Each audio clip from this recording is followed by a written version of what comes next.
మీకు ధన్యవాదాలు తెలియజేస్తానన్నారు. సంజయ్ రాణి గారు, అమ్మ సమయం చూసుకోవాలి. అధ్యక్ష, తమని ఇక్కడ అధ్యక్ష అని పిలిచే అదృష్టం కల్పించినటువంటి చంద్రబాబు నాయుడు గారికి నా హృదయపూర్వక నమస్కారాలు. ఈరోజు ఉత్తరాంధ్ర టైగర్గా మంచి నాయకత్వ లక్షణాలు ఉన్నటువంటి తమని 7 సార్లు ఎమ్మెల్యేగా, ఒకసారి ఎంపీగా, 42 ఏళ్ళు సుదీర్ఘ రాజకీయ జీవితంలో మీ మాటని ఖచ్చితంగా నిక్కచ్చిగా చెప్పే మీ మనస్తత్వానికి ఈరోజు అత్యుత్తమైనటువంటి అధ్యక్ష పదవి వచ్చినందుకు ముందుగా నా హృదయపూర్వకమైనటువంటి శుభాకాంక్షలు తమకు తెలియజేసుకుంటున్నాను. ముఖ్యంగా సభలో మొట్టమొదటిసారిగా మంత్రిగా మాట్లాడడానికి నాకు ఇక్కడ అవకాశం వచ్చింది. ఈ స్థాయిలో ఇక్కడ ఉంచినటువంటి మా నియోజకవర్గం, సాలూరు నియోజకవర్గం ప్రజలకి, నాకు మంత్రిగా అవకాశం ఇచ్చినటువంటి చంద్రబాబు నాయుడు గారికి, లోకేష్ బాబు గారికి నా హృదయపూర్వకమైనటువంటి ధన్యవాదాలు. ఉత్తరాంధ్రలో ఏ సభని ఏర్పాటు చేసినా మా అయ్యన్న పాత్ర గారు వస్తే అది సూపర్ సక్సెస్. ఎందుకంటే మీ యాసలో, మీ భాషతో అవతల ఉన్నటువంటి జన సమీకరణాన్ని ఉర్రూతలోగించి ఉత్సాహంగా మాట్లాడి మనం ఏదైతే ప్రజలకు చెప్పాలనుకుంటున్నామో అది స్పష్టంగా ప్రజలకి వివరించి చెప్పడంలో మీరు చాలా దిట్ట. ఏ సభకు వచ్చినా, ముఖ్యంగా మా గిరిజన ప్రాంతాల్లో ఏ సభ ఏర్పాటు చేసినా మా అయ్యన్న పాత్ర గారు వస్తున్నారంటే మాకు పండగే.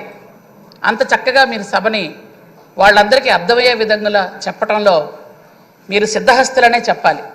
అలాంటి మా అయ్యన్న పాత్ర గారు ఈరోజు ఇక్కడ సభాధ్యక్షులుగా ఉండటం సభకి ఎంతో వని తెచ్చినట్టు అవుతుంది. ముఖ్యంగా గత కాలంలో నేను ఈ సభలో లేకపోయినా ఎమ్మెల్సీగా మేము ఎగువ సభలో ఉన్నాం. ఆ కాలంలో గత ప్రభుత్వంలో 2 సంవత్సరాలు మేము ఉండాల్సినటువంటి దురదృష్టమైనటువంటి పరిస్థితులు మాకు కల్పించారు.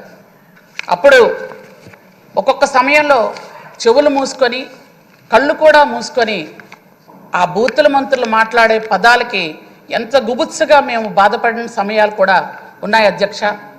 ఎమ్మెల్సీగా కొన్ని రోజులైతే మేము ఎంత బాధపడ్డామో మాకు తెలుసు. అలాంటి సమయం నుంచి అధ్యక్ష స్థానం ఇంత ఉన్నతంగా ఉంటుందా? సభ అంటే ఇది ఒక దేవాలయం.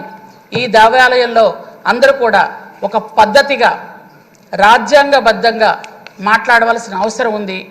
ఈ సభకి ఒక అత్యున్నతమైనటువంటి స్థానం ఉందని ఇంతకు పూర్వం ఎప్పుడు కూడా మనం చూసేవాళ్ళం. గత టైంలో 5 సంవత్సరాలు నిజంగా దుర్దినాలవి. అలాంటి సమయాన్ని, అలాంటి మనుషుల్ని మనం తలుచుకోకపోతేనే మంచిదని నాకు అనిపిస్తోంది. ఎందుకంటే 151 స్థానం నుంచి మధ్యలో 5 వెళ్ళిపోయి 11 మిగిలాయి. అంటే 5 పంచభూతాలు కూడా వాళ్ళని అసహించుకొని వెళ్ళిపోయే మనుషులకి మనం వాళ్ళ పేర్లు ఎత్తవలసిన అవసరం లేదేమో అన్న ఉద్దేశం. ఎందుకంటే వాళ్ళ పేరు వాళ్లే మర్చిపోయారు. నిన్న ప్రమాణ స్వీకారంలో పేర్లు మర్చిపోయే పరిస్థితిలో ఉన్నారు. కాబట్టి మనం నమ్ముకున్న ప్రజలు, కోట్లాది మంది ప్రజలు చంద్రబాబు నాయుడు గారు ముఖ్యమంత్రి కావాలి, ప్రజాప్రభుత్వం రావాలి అని ఎంచుకున్నారు. కాబట్టి మనందరం కూడా ఆ స్థాయిలోనే ఈ దేవాలయాన్ని గౌరవించాలి, ఈ గౌరవ సభని గౌరవించాలి. దానికి అధ్యక్షులు మీరు. కాబట్టి ముఖ్యంగా కలకంటే కంటినీరు ఒలికితే అనే ఒక పదం ఉంది. మహిళలు ఎక్కడైతే బాధపడతారో వాళ్ళు ఖచ్చితంగా సర్వనాశనం అయిపోతారని అది మనకు క్లియర్గా కనిపించింది అధ్యక్ష. ఈ సభలో మహిళల్ని ఎంత దారుణంగా అవమానించారో. కాబట్టి ఈరోజు మనం అందరం కూడా ఏదో ఒక పదం మాట్లాడితేనే క్షమించండి అనో, లేదో రికార్డుల నుంచి తొలగించండి అంటాం. గత 5 సంవత్సరాలు నాకు తెలిసి అన్ని రికార్డుల నుంచి తొలగించాల్సిన భాషే. ఒక్కటి కూడా సభ్యత, సంస్కారంగా మాట్లాడిన భాషలు లేవు. కాబట్టి దయచేసి ఈ సభని హుందాగా నడిపించడంలో మీరు ఖచ్చితంగా మీ అనుభవం ఉంటుంది. కాబట్టి మమ్మల్ని అందరినీ కూడా నడిపించమని మరొక్కసారి మిమ్మల్ని కోరుకుంటూ, మరొక్కసారి నా హృదయపూర్వకంగా మా ఉత్తరాంధ్ర నుంచి మీరు వచ్చారు కాబట్టి మా అయ్యన్న పాత్ర గారిని సగౌరవంగా మేము తెలియజేసుకుంటూ నాకు ఈ అవకాశం ఇచ్చిన మీకు హృదయపూర్వక ధన్యవాదాలు తెలియజేసుకుంటూ సెలవు తీసుకుంటున్నా అధ్యక్ష. Thank you. సభ్యులందరికీ మనమండి కొంచెం సమయం చూసి మాట్లాడితే మంచిది. అయితే ఆల్రెడీ టైం అవుతుంది. మనం ఎట్టి బస్సులో కూడా 1:30 కల్లా క్లోజ్ చేద్దాం అనుకుంటున్నాం. నాకు బెల్ల కొట్టే అవకాశం ఇవ్వద్దండి దయచేసి. తర్వాత ఒలికలపూడి శ్రీనివాస్ గారు.